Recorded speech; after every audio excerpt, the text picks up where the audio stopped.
Welcome back on favorite YouTube channel streets but chikupa sisi zvichiitika mumatima nenyika yeZimbabwe kuti zvese zvichiitika mukati memastreets esocial media ngwani nguva. So kana uri one, please do the right thing and subscribe over 10 on notification period but no post also jump nemapita anenge achipisa mumastreets nguva nenguva. So guys, I think we all know kuti 31 yasvika tichingona kuti zvinhu zvakamira sei tiramba tichikupai maupdate achizvinhu zvichiitika. So update ndani guys ndine video ratori komanda vachitaura pamusoro pezve 31 vataura zvavataura. So ndichakukisirai panapa muri Zimbabwe mungozvinzwira mega because there is no need for me to go into details because vataura zvisizi vataura. So kanenge kupai muzvinzwire guys, kana makunzwa don't forget to comment in the comment section zvitudzo tingu zvinosei zvitaura manichedza katsakane zvakare pamaupdates anotevera. Vari kutsvaga mari vana J Israel imbavha dzedze. Vana J Israel neuyu Nyamakanga uyu Bishop Nyamakanga imbavha dziri kutsvaga mari. Those are thieves, they want to loot. Vakazviona kuti zviri kuitika ndezvekuti kana uchida go and join them. When you join them, you get the resources that you are looking for. When you join them, unopuwa mota. When you join them, you get money. The easiest way in. Guess what? Some of us, we work for ourselves. I don't need anything from anybody. I come out, I talk on behalf of my country. I talk for my people. Yes, and Joshua Maponga, they are looters. They are looters. Listen to his audios, na Temba Mliswa. They are looters. Even Temba Mliswa says it all. People go into ZANU-PF to loot. And then at the end of the day, when we talk the truth, the real truth, you don't even want to hear it. Munotorwa nezvinhu zvinopenya too much. Mukaona mota, mukaona chichi, you think that's it. Akauraya president woko Islanders a few days ago. Who killed those 3 executives? Wicknell Chivayo. Because why? What is the motive behind that? Because he had tried to acquire Highlanders and he could not because of the 3 people. Now those are eliminated. Watch my words. Watch what I said today. Those 3 people stopped Chivayo from purchasing Highlanders some few months ago. Now he's going to do it swiftly. Very swiftly. People carry on dying in our country. Ndepi mwenyika nema general anofa seku Zimbabwe. Chero ku Mozambique. Ndepi nyika inema general anofa seku Zimbabwe. Which country? Show me one country in the world that has generals dying every 2 weeks in 4s, 3s, 2s, being declared national heroes. I've said it. I've said it. When people come to us and give us the information to give it to you, we're trying to save lives. We don't do it for numbers. We don't do it to be known. I've no reason for you to know me. I come here to tell the truth. And the truth only. Hence today I'm encouraging everyone. It is your constitutional right to go and protest, go and demonstrate. I'm saying the section 212 of the Constitution of Zimbabwe says that the military, the generals, the Zimbabwe Defense Forces, has a right. It is mandated to protect the Constitution and to protect the state. Surprisingly, they haven't done anything as yet. Because it is per their understanding that they want to do it in a dialogical manner. To have dialogue with the devil too. Trying to give the devil a chance to coexist amongst them. And yet that same devil is the one killing them. Muvengi ndiye mutungamiri.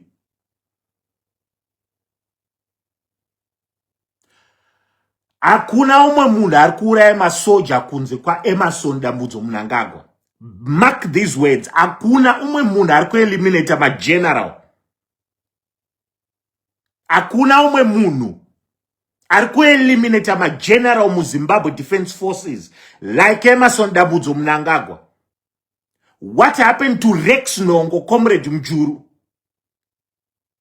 What happened to Zinayashe? What happened to him? What happened to John Murukai, Comrade Long Chess, Mararion? What happened to Amos Meads? What happened to all those comrades? Who is killing all these people? Now we go, all these prominent figures, Vachingofa. What is happening? And there's no inquiry into that. What kind of government is that? Where a vice president gets poisoned, ends up in China, and the president conducts no investigation at all. How suspicious is that?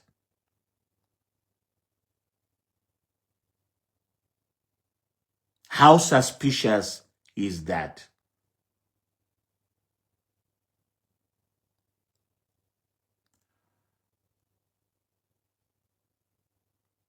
Go out in numbers. I urge my soldier, go and also demonstrate with the general public.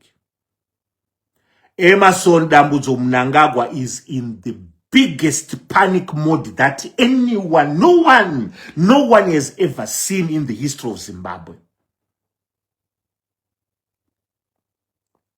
He is coming up with tactics to intimidate provinces, putting state ministers on TV with an army representative and a police representative and saying we will squash people. No, people will squash you. People will squash the nation. Vanotiza vese.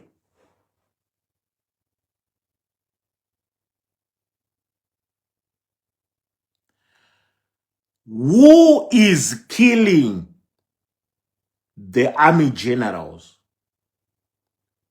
Let me ask you this question again. Arikumboraya army general ndiani?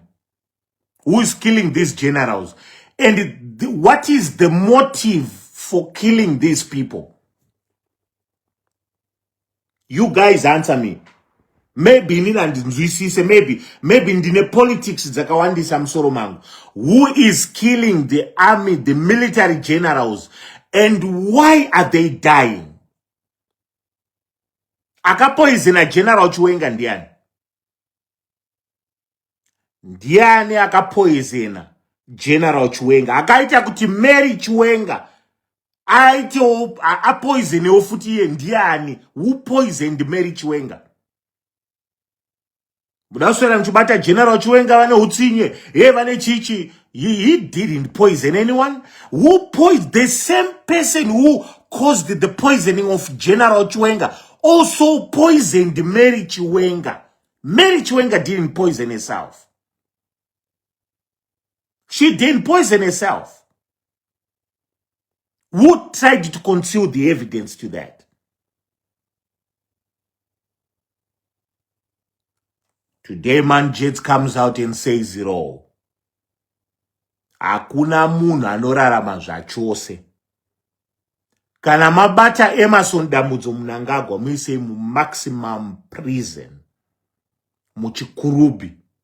Kana mambata Emerson mudonzei mu road exactly the same way yakaitwa Saddam Hussein. Kana mabata Emerson Dambudzo Mnangagwa, take him down the street, tie him on a rope and pull him down the street. We will come and say the truth as it is. You are very lucky, Emerson, I'm not General Chiwenga. If I was General Chiwenga myself, there will be no nonsense like this happening. Never. The problem that we have with our military is that they are so confined to the constitution and to the book. There are times when you need to slide off, to slid, or get away from the principles and be mad people. to save the nation and save the future of the country. I will repeat this again. There are times when, in case of such things that are happening, there are times that it is called for to move away from being normal, to save the greater public and the future of the nation. General Chiwengas, I don't know whether it's selflessness almost cost him his life. But for sure, as we know, it has cost his generals, a lot of his generals' lives. Vakafa masoja. Pakafiwa. Zvakatanga chinzi COVID. Valasusiso moyo vakarova pasi vese vakafa. All the military generals vanga vari involved muku. Vakaplanirwa everything with no suspicion from 2017. My military generals ese from the coup days. Vakaplanirwa everything. Zvairongwa kupricket farm out of there with no suspicion about what was going on. Vakafa. Mukada kunochera. Kumarinda uko kuiroseka uko. Mageneral akafa. Akaurawa ne poison. Ndosaka Comrade Bombshow vakauya vakaita open everyone's eyes. He opened everyone's eyes to this madness, to stop this madness. No one has the right to kill anyone because of politics. Nyika yaende nemunhu inoramba iripo. Vamugabe wakafa atitombozive kwakavigwa Comrade Mugabe. None of you know that. Atizivi. No one knows where Robert Mugabe is buried to this day. No one knows. A man that saved our country as our president for 40-something years and existed as if he was not going to die at any time in his lifetime. But we don't know where he is buried. If you do not take this word that I just said here,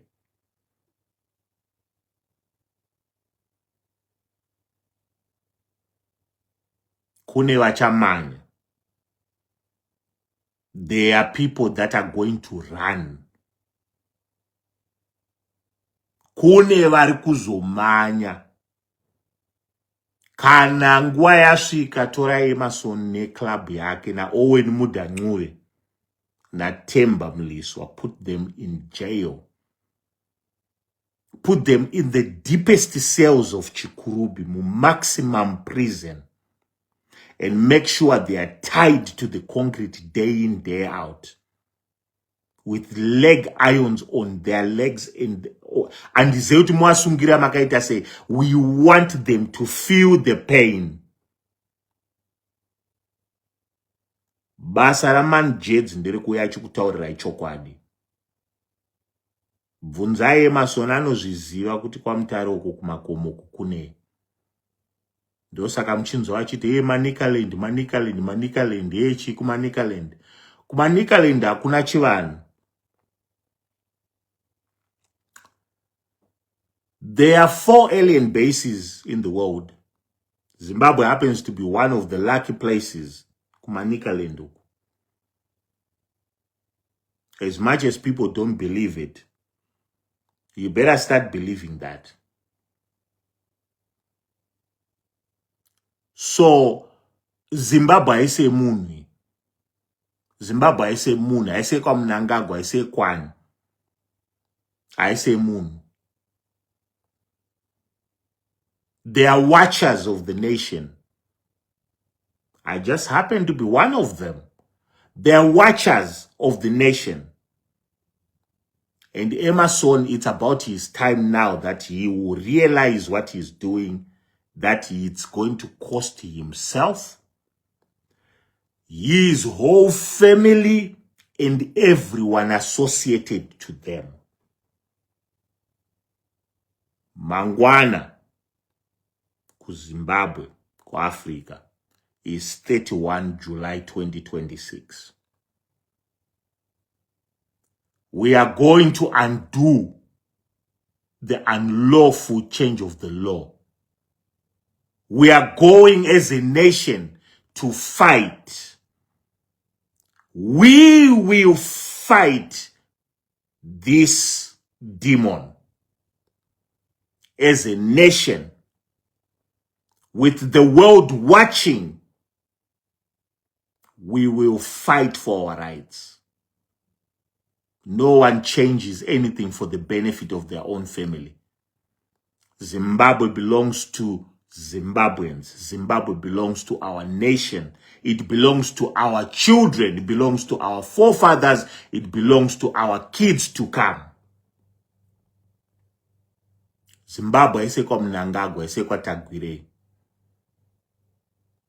Chinondishamisa ndechekuti, why do other people celebrate the success of others and yet you have no way of succeeding yourself?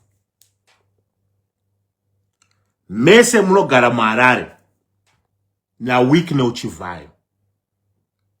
Asi Wikne Uchivhayo ane chivindi chekuba mari achiti ari kuvaka solar farm. 10-15 years later, there is no solar farm. 10-15 years later, munhu anopuwa tender ye$5 million. Whether unondifarira kana kuti haundifariri, gara pasi wega and think about it. I go, I apply, I get approved for a tender, I take it for my project. But I don't do the project, I don't deliver. And the next thing is I'm very close to the president. And then at the end of the day, people with no senses. Imbozofunga. Wapa mwana wako iwe mari kuti enda unotenga chingwa nemazai tidye breakfast. Otora mari wesa muhomwe obva aenda kumagrosa obva adzoka asina kana chunhu osvika ogara patable. Kuti ndauya ngatichidyai.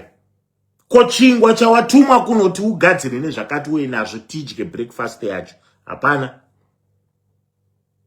Vamwe vana vochema, vana vai vari kuchema kuti aiwa, ko chingwa ana kutenga chingwa zvonzi munopenga nyararai. Ndo vamwe watiri kuona panapa apa. Munozviziva Wikne wakapuwa mari $5 million. In fact, anopuwa 5, akapuwa $8.7 million. 8.7. Kuti aise magetsi paGwanda. Not just Gwanda chete. Neuko kumaNikaland uko, 2 solar farms dzakadisappear marina Wikne Uchivhayo. Zvake.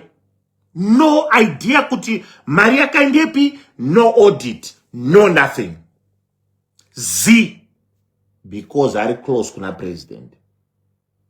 Achibva ipapo, Wikne ari kunosainirwa tenda yembudzi. Makamboona mbudzi dzinoita imimi 80 something, 70 something million dollars. Makadziona kupi? Mbudzi dzinodhura kudarika vanhu, kudarika anything that you can ever do. Goat project. Chero makatarisa Mike Chimombe, ndio muziva in personal, from a personal basis. I know Mike Chimombe. Maria kazo tora ipapo ndeipi futi. Yari kunzi akatora 7 million yembudzi. Does he look like a $7 million man, Mike Chimombe? Does he look like a 7 million? Chinondinetsa ndechekuti why musingazvibvunzi kuti mari iyoyika sei musiri kupiwa imimi musiri kushanda as social welfare every week payment batsirikanai muwane chikafu mubhadhare rent mutidi sei musiri kupiwa mari but inonzi mari yembudzi dzekuita sei?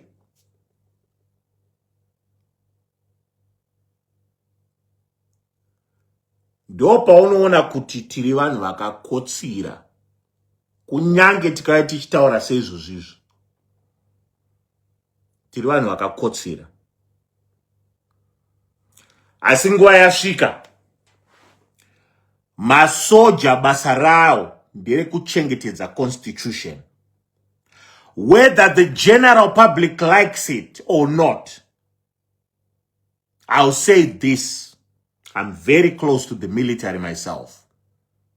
Basa remasoja nderekuchengetedza constitution yenyika. Basa remasoja nderekuchengetedza nyika. Nderekuchengetedza the general population. Soldiers are sworn to protect the constitution. Soldiers are sworn to protect our borders. And soldiers are sworn to protect the country itself from external threats and domestic threats, from rogue politicians. Vanofunga kuti ndo vana baba Zimbabwe, varidzi venyika.